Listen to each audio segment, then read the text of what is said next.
गुरु अर्जन साहब पातशाह जी की शहादत हुंदी है 11 साल। जिहड़ी गल मैं तुहाडे नाल करनी चाहुंदा सी, 11 साल की 1606 विच गुरु साहब जी शहादत का जाम पींदे ने। 95 सतगुरु जी का जन्म हुंदा है ते 6 विच कितनी उम्र बनती सी? 11 साल। कुछ बंदे ना साडे मनां 'च एक शंका पैदा करदे ने, वो कहिंदे ने गुरु अर्जन साहब पातशाह तो बाद गद्दी घर विच क्यों रही, बाद विच गुरु साहब ने गद्दी घरों बाहर नहीं दी। ते कईयां ओदी व्याख्या फिर ऐ करदे ने भी किते जाके ते गुरु साहब जी नूं भी गद्दी नाल मोह जाग ही गया ना। हुण व्याख्या हर बंदे दी अपनी, वो जिद्दां दी मर्जी कर सकदा है।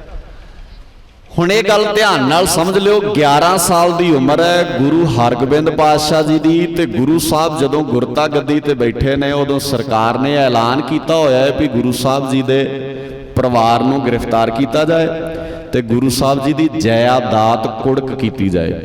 पूर्ण तौर पर जायदाद ते पाबंदी लगी। हुण थोड़ा जिहा मैनूं उच्ची बोल के दस्सिओ भला साडे गुरु साहब की जायदाद किहड़ी है, भला किहड़ी प्रॉपर्टी सी जिते पाबंदी लगनी सी? गुरु ग्रंथ साहब जी। होर ते कोई जायदाद नहीं, जमीन का टुकड़ा थोड़ी गुरु साहब जी मल्ली बैठे ने। करतारपुर ते मालक ने आप छड्डता, गठूर साहब बैठ गए आड़ के। महाराज सच्चे पातशाह जी ने आनंदपुर का किला ते आप छड्डिया सी, किहड़ी जायदाद बदले? इस जायदाद आ प्रॉपर्टी है ना जिहड़ी तुहाडे कोल, और ये प्रॉपर्टी इदां दी है, इहदे मुकाबले ते दुनिया ते कोई प्रॉपर्टी नहीं। ਇਹਦੇ ਚ ਕੱਲੀ ਕੱਲੀ ਗੱਲ ਯੂਨੀਵਰਸਲ ਪੱਧਰ ਤੇ ਲਿਖੀ ਹੈ, ਸੰਸਾਰ ਲੈਵਲ ਦੀ ਲਿਖੀ ਹੈ। ਇਹਨੂੰ ਨਾ ਕੋਈ ਅੱਜ ਤੋਂ ਸੈਂਕੜੇ ਸਾਲ ਪਹਿਲਾਂ ਚੈਲੰਜ ਕਰ ਸਕਿਆ ਤੇ ਨਾ ਕੋਈ ਹਜ਼ਾਰਾਂ ਸਾਲ ਬਾਅਦ ਚੈਲੰਜ ਕਰ ਸਕੇ। ਜਦੋਂ ਮਰਜ਼ੀ ਜਿਹੜੇ ਮਰਜ਼ੀ ਵਿਦਵਾਨ ਇਹਦੇ ਤੇ ਚਰਚਾ ਕਰ ਲੈਣ, ਜਦੋਂ ਗੁਰੂ ਗ੍ਰੰਥ ਸਾਹਿਬ ਦੇ ਸਿਧਾਂਤ ਦੀ ਗੱਲ ਹੋਏਗੀ ਤੇ ਹਰ ਸਿਧਾਂਤ ਦੀ ਗੱਲ ਕਰਦੇ ਆ ਵਿਚਾਰਵਾਨ ਨੂੰ ਅਖੀਰ ਹੱਥ ਜੋੜ ਕੇ ਇਹੋ ਹੀ ਕਹਿਣਾ ਪਏਗਾ, ਵਾਹ ਵਾਹ ਬਾਣੀ, बोलो गज के वाह वाह बाणी, तिस जेवट अवर ना कोई, एदा नहीं मुकाबला कोई। हाँ जे नहीं समाद होएगा फिर भावें 100 गल्लां कर ले कोई।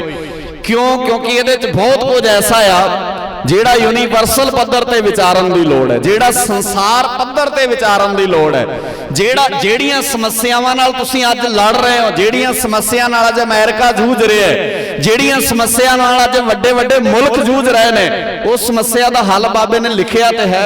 पापां बाजो लड़ाइयां काहदियां ने अज दुनिया भर च? भला माया दियां, वध जमीन मल्लण दियां, तकड़ी फौज रखण दियां, अपनी करंसी नूं दूजी करंसी तो अगे खड़न दियां। ते बाबे ने कहा पाप तो बिना होणियां ही नहीं गल्लां, पापां बाजो होवे ना ही। ते जेड़े तुसीं पाप कर रहे हो भी इहनूं इकट्ठे कर लईए, अपने मुल्क दा लैवल वधा लईए, याद रखियो जिद्दण तुसीं मर गए मोया तुहाडे नाल ते 2 कौडियां नहीं जाणियां। ਇਹਦਾ मतलब ये होया तुसीं तां ਉਹ ग्रंथ ਲਈ बैठे हो ਜਿਹੜਾ सारे संसार की समस्या का हल ਲਈ बैठा है, ते सिख ने अजे अपने घर की समस्या का हल ही नहीं लभ्या। साडे तो 4 जीआं की समस्या का हल नहीं मिलिया। बहुत कुछ ऐसा आ जिहड़ा तुहानूं ध्यान नाल विचारना पैना है। 11 साल की उम्र में सतगुरु जी गुरता गद्दी ते बैठे, हालात इहो जे सन, उस वेले सिर धड़ दी बाजी लगनी सी। गुरता गद्दी ते बहण दा मतलब सी कंडियां दा ताज सिर ते रखना। उस वेले गद्दी ते बहण दा मतलब सी मौत नूं सीधा वंगार के ओदियां अखां च अखां पाउणियां। मेरे गुरु अर्जन साहब पातशाह नहीं चाहुंदे सी भी अज जिद्दण गुरु नानक दी गद्दी दा मुकाबला सीधा मौत नाल होया, उदण किसी दूजे नूं गुरता गद्दी दे के ते इतिहास विच इह व्यू छड्ड दिता जाए भी जिद्दण मुसीबत बनी उदण किसी दूजे नूं गद्दी ते बिठाता। गुरु ने अपने पुत अगे कीते, अपने पोतरे अगे कीते, अपने पड़पोतरे अगे कीते। जिवें आम गल पता की सी, नी किहदी चल रही सी? भला पंथ वसै, बोलो गज के पंथ वसै मैं उजड़ा, मन चाहो कनेरा। एक चाह पैदा करना सी इस वाले। वो कोई ये नहीं सिर्फ इतिहास की एक लड़ी, एक कौम सिरजी जा रही है, कौम का इतिहास सिरजिया जा रहा है, एक दुनिया के नक्शे ते कौम तैयार हो रही है जिसका मुकाबला पूरे संसार पद्धर ते होने वाला है। पर की पता सी गुरु हरगोबिंद पातशाह जी नूं वो किवें हो सकदा है? एक बेनती करके मैं समाप्ति करदा, वक्त आग्या नहीं दिंदा। किवें होएगा? बहुत बंदे चर्चा करते हैं, तुसीं कहना भाई साहब तुसीं भी बहुत गल्लां कीतियां, पर इहदा हल की है? एक हल इहदा गुरु हरगोबिंद पातशाह जी के जीवन च पिया है। महाराज गुरु हरगोबिंद पातशाह नूं संगतां इकट्ठियां होकर दूर दुराडों मिलण आउंदियां सी। तुसीं इतिहास सुनिया, मैं सिर्फ एक घटना साझी करनी है। सिख इकट्ठे होकर गुरु साहब जी नूं मिलण जा रहे हैं तो रस्ते ते जिथे पड़ाव कीता ना सिखां ने, उस जगह ते रात एक सिख नूं खंघ छिड़ गई। खंघ दा उत्थू आउण लग पिया ते जिन्नी संगत सी ना उन्हां चों आवाज़ मार के किसी ने पुछया भी किसी कोल शहद हैगा, क्योंकि जदों खंघ आउंदी है उत्थू छिड़दा है, तो उस वेले जे शहद दा चम्मच एक तुसीं खा लो तो तुहाडी खंघ हट जाती है। तो सारी संगत विचों सारे ही कहण लगे भी शायद साडे कोल, पर शायद हैगा सी।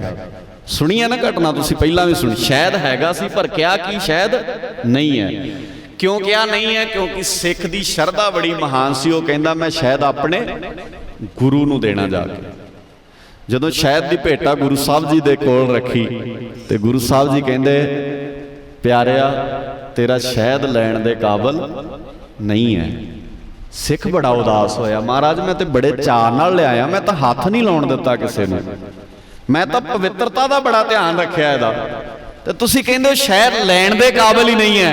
ते गुरु हरगोबिंद पातशाह जी मुस्कुराए, कहंदे जिदण भाई कट्टू दे रूप विच मैं तेरे तो राती शहद मंग रहा सी, उस वेले शहद तू नहीं दिता, हुण इहदे अंदर तेरे हंकार दा जहर रल गया है, ये मैनूं नहीं चाहिए। आ जाओ सिखो, सिख दी पिठ ते खलोना सिख लो। गुरु सिख विच वरतदा है।